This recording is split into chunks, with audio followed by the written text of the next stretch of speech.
मगाशी पोंक्षेंचं मी भाषण ऐकत होतो, त्यांनी याचा उल्लेख केला. मत मिळवण्यासाठी कुठून फतवे निघाले हे पण सगळ्यांना माहित आहे. आणि आता ओवेसी पेक्षा आता उबाटाच आपला मसिया यांना वाटू लागलाय. हा मेळावा कुठं होतोय? वरळीमध्ये. या वरळीमध्ये कुणाला किती मतं पडली तुम्हाला माहित आहेत? अरे इथं उबाटा जेमतेम 6,000चा लीड घेतलाय. फक्त जेमतेम. काही म्हणत होते इथे आम्ही 50,000चा लीड देणार. कुठं गेले राजीनामे देणारे? इथून लढतो तिथून लढतो, ह्याला पाडतो त्याला पाडतो. आता कसे जिंकणार?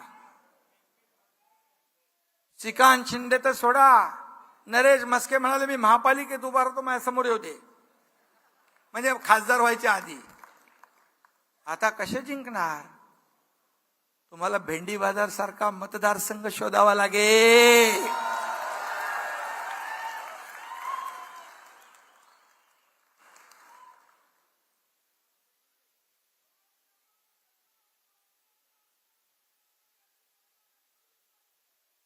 आता ती दाखवा, तुमच्या हातात आहे.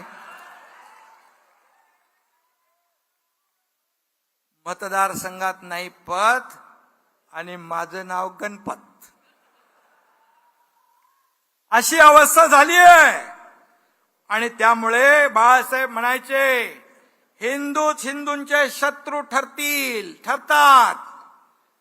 यापुढे हे होणार नाही याची काळजी घेणार की नाही आपण? यापुढे असं घडणार नाही याची काळजी घेण्याची आवश्यकता आहे. आणि हे मुंबईला आणि या देशाला देखील न परवडणार आहे. आणि म्हणून वेळी सावध व्हा.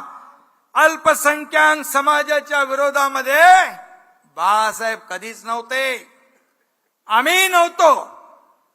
नाही, रामदास भाईंनी देखील सांगितलं किती कार्यकर्ते आपल्या अल्पसंख्याक समाजाचे आहेत, पदाधिकारी आहेत, मंत्री आहेत. परंतु बाळासाहेबांचा त्यांना कधी विरोध नव्हता. परंतु बाळासाहेबांचा विरोध होता तुष्टीकरणाला, वोट बँकेच्या घाणेरड्या राजकारणाला त्यांनी कायम विरोध केला. आणि म्हणून देशद्रोही पाकिस्तान धार्जीने इथे इंडिया हारली की पाकिस्तान मध्ये फटाके वाजायचे आणि इथे पाकिस्तान जिंकल्यावर आपल्या इथे फटाके वाजवणाऱ्यांच्या विरोधामध्ये बाळासाहेब होते.